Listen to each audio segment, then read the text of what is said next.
구약성경 창세기 1장 1절 말씀 외우신 분들도 계시죠? 함께 읽겠습니다. 시작. 태초에 하나님이 천지를 창조하시니라. 아멘. 한 번 더 해볼까요? 시작.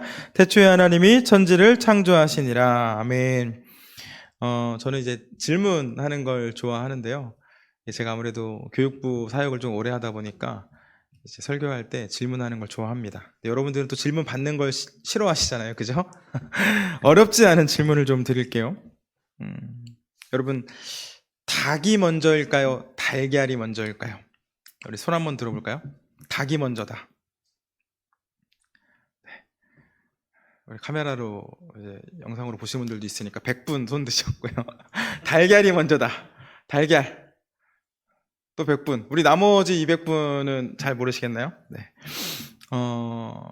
이유는 묻지 않을게요. 근데 혹시 내가 이유를 좀 정확하게 말할 수 있다.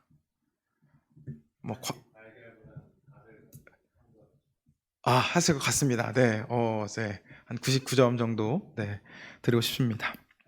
오늘 예배 후에는, 이 질문에 여러분들의 신앙을 담아서 자신있게 대답하는 여러분들이 되기를 주님의 이름으로 축복합니다.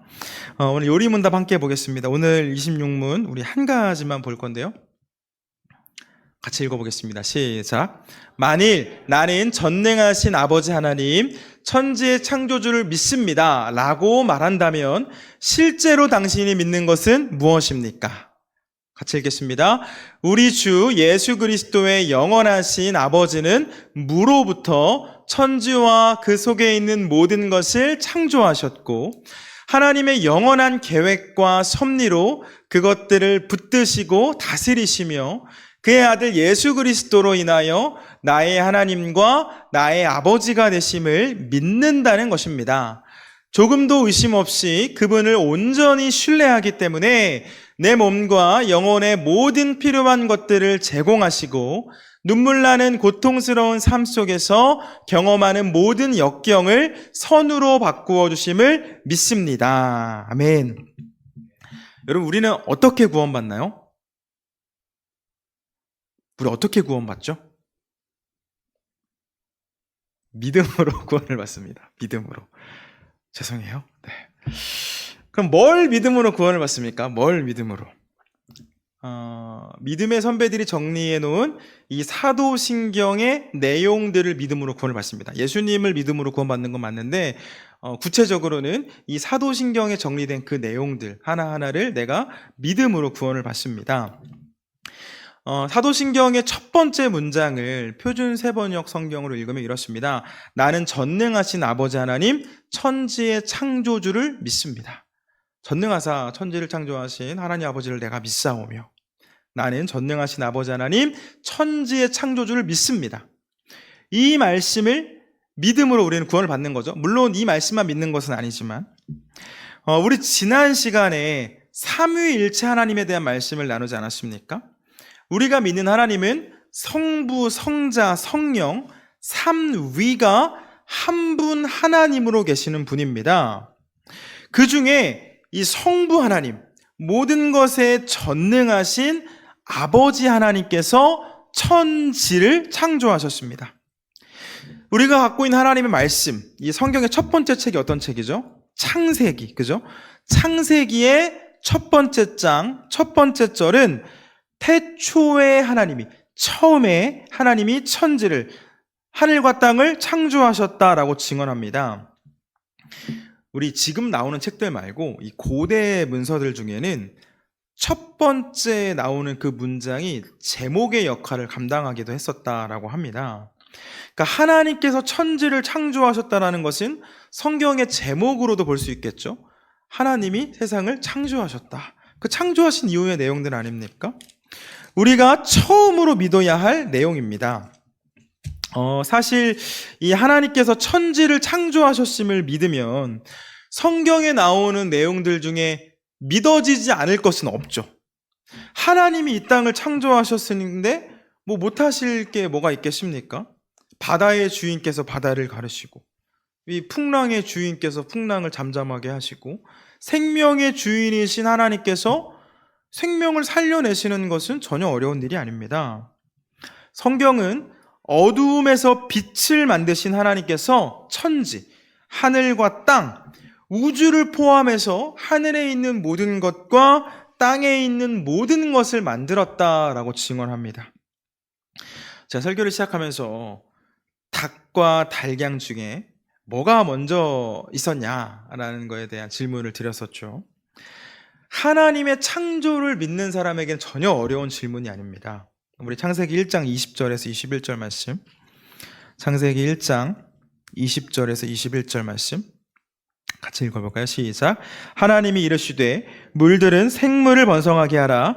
땅 위 하늘의 궁창에는 새가 나르라 하시고, 하나님이 큰 바다 짐승들과 물에서 번성하여 움직이는 모든 생물을 그 종류대로, 날개에 있는 모든 새를 그 종류대로 창조하시니 하나님 보시기에 좋았더라. 아멘. 그 아래 24절에서 25절도 보겠습니다. 시작. 하나님이 이르시되 땅은 생물을 그 종류대로 내되 가축과 기는 것과 땅의 짐승을 종류대로 내라 하시니 그대로 되니라. 하나님이 땅의 짐승을 그 종류대로, 가축을 그 종류대로, 땅에 기는 모든 것을 그 종류대로 만드시니 하나님 보시기에 좋았더라. 아멘. 그 종류대로. 하나님께서 만드실 때 그 종류대로 만드신 거죠. 날아가는 새를 보면 새가 나르라 라고 하시는 걸 보면 알이 아니라 새를 만드신 게 분명합니다. 그죠? 하나님께서는 모든 생물을, 움직이는 모든 생물을 종류대로 창조하셨다라고 성경은 증언하고 있습니다. 그 말씀을 따르면 하나님께서는 달걀이 아니라 닭을 만드셨고, 그 닭이 달걀을 낳는 거죠. 그리고 이후에는 달걀에서 병아리가 태어나서 닭이 되고 또 달걀을 낳고 이렇게 반복이 됩니다. 네, 여러분, 모든 생물을 종류대로 만드신 하나님께서 또 어떤 것을 만드셨나요? 저와 여러분, 우리를 만드셨습니다. 우리 26절에서 27절 말씀 같이 읽겠습니다. 시작. 하나님이 이르시되 우리의 형상을 따라 우리의 모양대로 우리가 사람을 만들고 그들로 바다의 물고기와 하늘의 새와 가축과 온 땅과 땅에 기는 모든 것을 다스리게 하자 하시고, 하나님이 자기 형상 곧 하나님의 형상대로 사람을 창조하시되 남자와 여자를 창조하시고. 아멘. 하나님께서는 당신의 형상대로 우리 사람을 창조하셨습니다. 할렐루야. 자, 그런데 여러분, 이 시대에서 우리가 살아가고 있는 지금 이 문화권, 이 교육 환경, 이 시대에서 창조를 말하면 왠지 부족한 사람인 것 같고 또 못 배운 사람인 것 같고 어떻게 보면 광신자 소리도 들을 수 있습니다. 과학적이지 못하다라고 생각을 하죠. 창조는. 그럼 과학 쪽에서는 주로 뭘 주장합니까? 진화를 주장합니다. 진화. 창조론이 하나님께서 우리를 창조하셨다라고 믿는다면 진화론은 우연한 발생에 의해서 어떠한 생명체가 존재하게 되었고 그것이 진화가 되어서 지금의 모습들을 하고 있다라고 말합니다. 과학에서 말하는 이 세상의 시작, 처음은 우연이죠. 뭐 우연일 수도 있겠죠. 그런데 정말 우연으로 이 모든 일이 가능합니까? 지구와 해가 지금보다 조금만 더 가까워지거나 조금만 더 멀어져도 우리는 지금과 같은 삶을 살 수가 없습니다. 바로 죽어버리는 게 우리죠. 지구의 자전 속도 역시 마찬가지입니다. 이것이 바뀌면 모든 것이 틀어집니다. 그런데 지구는 뭐 수십만 년, 수백만 년 동안, 수억만 년 동안 우리 인류뿐만 아니라 지구 위에 생명이 너무나 살기 좋게 세팅이 되어 있고 그대로 유지가 되고 있죠. 오차가 없이. 아기를 낳아보지 않으신 분들이 지금 다 앉아 계시는데 아기가 태어나는 과정을 보면 굉장히 신기합니다. 이 대부분의 아이들은 물론 조금 몸이 아픈 엄마나 그 아기에 따라서 좀 다를 수도 있겠지만 대부분의 아이는 그 정해진 주수에 맞게 성장을 합니다. 심장이 생기는 그 주스에 가면 심장이 생긴 걸 볼 수가 있고 발가락이 생기는 주스에 가면 그 발가락을 볼 수가 있고 피부가 생길 때는 피부가 생기죠. 여러분, 우리가 살아가고 있는 이 세상의 세팅이 모두 다 우연이라고 말하는 것은 우연하게 잉크 공장이 폭발했는데 그 잔해물 사이에서 해리포터가 나왔다. 뭐 이런 주장과 저는 같아 보입니다. 이 진화론을 처음 이야기한 찰스 다윈은 그 자신의 책 종의 기원에서 이런 말을 했습니다. 이번에 내가 발표하는 내용은 필연적으로 불완전한 것이다. 물론 틀림없이 오류가 있을 것이다. 진화론을 처음 주장했던 그 학자도 완벽하지 않다, 완전하지 않다라고 이야기를 했는데 세상은 창조론보다 진화론이 더 과학적이고 더 믿을만하다라고 이야기하고 있는 거죠. 그런데 정말 더 과학적입니까? 이 진화론자들에 따르면 공룡은 지금으로부터 약 2억 800만 년 전에 출현했다가 1억 4,300만 년 동안 지구를 배회하고 약 6,500만 년 전에 멸종됐다라고 합니다. 반면에 인류의 출현은 500만 년 정도 됐다라고 보고 있죠. 이렇게 보면 공룡의 멸종과 인류의 출현 사이에는, 사람의 생겨난 그 사이에는 6천만 년이라는 공백기가 존재합니다. 그래서 대부분의 과학 교과서는 공룡과 인류가 함께 공존하지 않았다라고 가르치죠. 그런데 지금 어떤 것들이 등장하고 있습니까? 공룡의 벽화들이 등장합니다. 그 벽화는 누가 그렸을까요? 사람이 그렸겠죠. 사람과 공룡이 함께 살았다는 증거들이 나타나기 시작하고, 또 텍사스에서는 발자국 화석이 발견됐는데요. 공룡 발자국과 사람 발자국이 함께 찍혀 있습니다. 그런데 그 발자국을 보면 사람 발자국 위에 공룡 발자국이 찍혀 있습니다. 역시나 공룡과 사람이 함께 했을 수도 있다라는 그런 가설을 내세울 수 있을 만한 증거들이 보이는 건데, 이러한 모습을 보면서 어떤 사람은 그것을 부정하기 위해 사람 발자국 모양을 가진 두족 보행을 하는 공룡이 있었다라고 이야기를 하기도 하죠. 이 타임머신이 있어서 우리 사람의 처음 모습뿐만 아니라 지구의 처음 모습, 그 시대에 가서 보고 오면 참 좋을 텐데, 아쉽지만 우리는 누구도 본 적이 없죠. 창조를 경험한 사람이 없습니다. 처음의 모습을 본 사람이 없습니다. 그렇기 때문에 우리는 창조론이나 진화론, 이 중에 하나를 무비판적으로 받아들이면서 내가 맞다, 이게 더 과학적이다라고는 주장할 수 없기 때문에 어떤 주장을 믿고 어떤 가설을 따를지에 대해서는 우리가 의심하고 고민하고 선택을 해야 하는 거죠. 중요한 것은 어떤 믿음을 선택하는지에 따라서 세상을 바라보는 시선이 달라지고 나를 바라보는 시선이 달라집니다. 한 가지의 주장을 따르게 되면 나는 그냥 우연히 이 세상에 존재하게 된 사람입니다. 존재의 이유가 딱히 없죠. 내 삶의 목적, 그냥 되는 대로 살면 되고 내가 정해서 살면 됩니다. 그런데 다른 한 가지의 주장을 따르면 나는 이 땅을 창조하신 그 창조주께서 분명한 목적을 갖고 만들어낸 소중한 존재가 됩니다. 창조는 우연이 아니죠. 하나님께서 분명한 목적을 갖고 하신 행위입니다. 끝이 아니죠. 창조주를 믿음으로 고백하는 사람에게는 성경에 기록된 모든 내용이 나를 위한 말씀이 됩니다. 우리 함께 요리문답으로 살펴보았지만 모든 것을 창조하시고 모든 것을 다스리고 계시는 하나님께서는 성자 하나님이신 그 예수 그리스도, 예수님을 통해서 우리의 모든 더러움을 씻으시고 우리를 당신의 자녀로 삼아주십니다.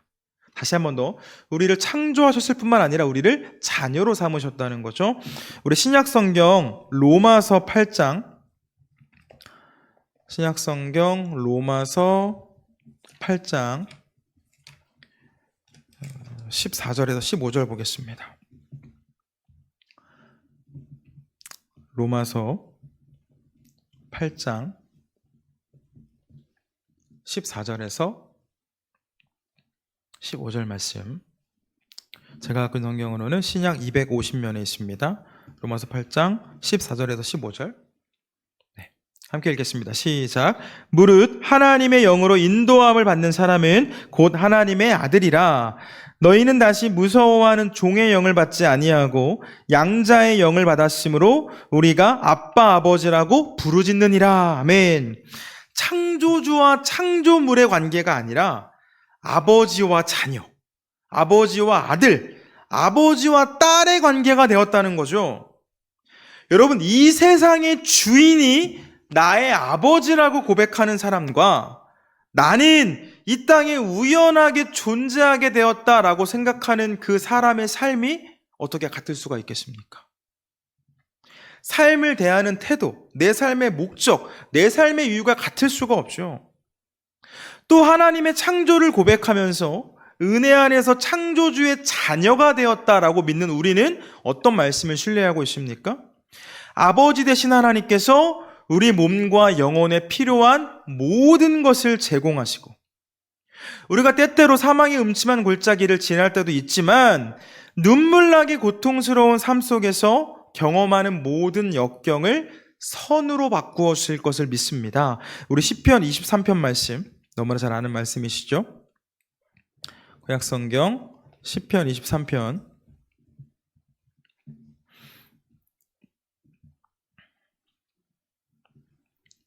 제가 그 성경 819면에 있습니다. 시편 23편 함께 읽겠습니다. 시작. 여호와는 나의 목자시니 내게 부족함이 없으리로다. 그가 나를 푸른 풀밭에 누이시며 쉴만한 물가로 인도하시는도다.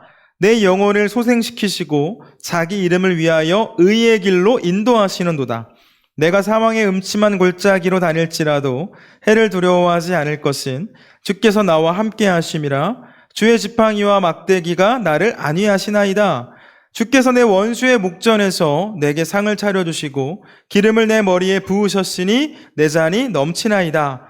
내 평생의 선하심과 인자하심이 반드시 나를 따르리니 내가 여호와의 집에 영원히 살리로다. 아멘.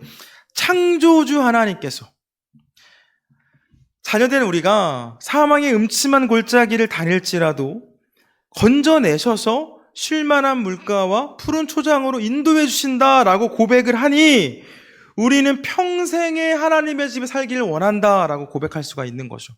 하나님이 우리를 푸른 초장으로 인도해 주시니까, 그분이 우리의 아버지가 되어 주시니까. 우리 지난 주일에도 읽었던 말씀인데요, 마태복음 말씀도 보겠습니다. 마태복음 7장입니다. 신약성경 마태복음 7장 7절에서 11절까지 보겠습니다.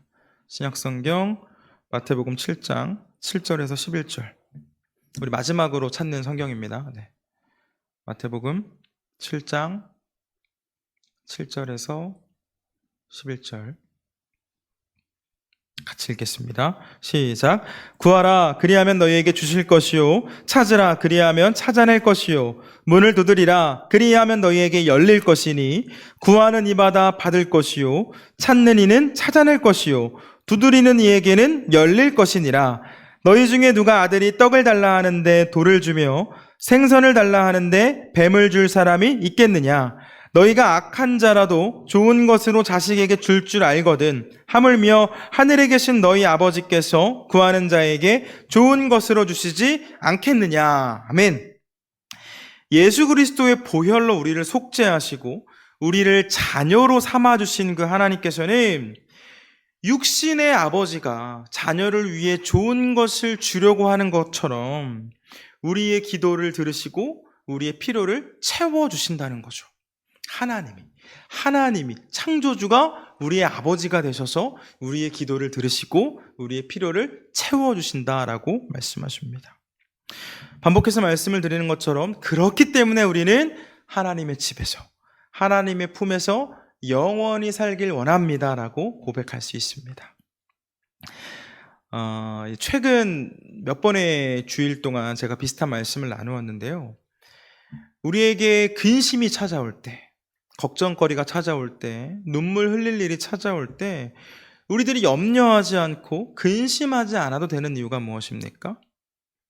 우리를 창조하신 하나님께서 우리의 아버지가 되셨고 우리의 기도를 들어주시기 때문인 줄 믿습니다.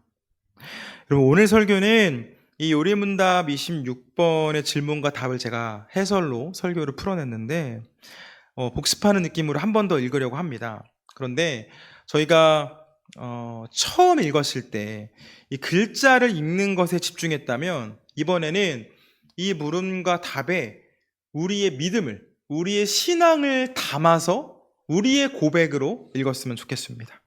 우리 설교 들으신 거를 복습한다는 느낌으로 같이 읽어보겠습니다. 시작. 만일 나는 전능하신 아버지 하나님, 천지의 창조주를 믿습니다 라고 말한다면 실제로 당신이 믿는 것은 무엇입니까? 우리 주 예수 그리스도의 영원하신 아버지는 무로부터 천지와 그 속에 있는 모든 것을 창조하셨고 하나님의 영원한 계획과 섭리로 그것들을 붙드시고 다스리시며 그의 아들 예수 그리스도로 인하여 나의 하나님과 나의 아버지가 되심을 믿는다는 것입니다. 조금도 의심 없이 그분을 온전히 신뢰하기 때문에 내 몸과 영혼의 모든 필요한 것들을 제공하시고 눈물 나는 고통스러운 삶 속에서 경험하는 모든 역경을 선으로 바꾸어 주심을 믿습니다. 아멘. 사랑하는 여러분, 이 땅을 창조하신 하나님께서 우리를 창조하셨고 그래서 우리를 지키시며 우리를 당신의 나라로 인도해 주시는 줄 믿습니다. 바라기는 성경을 통해 주신 이 말씀을 믿고 따름으로 구원을 받아서 영생을 누리는 우리가 되길 주님의 이름으로 축원합니다.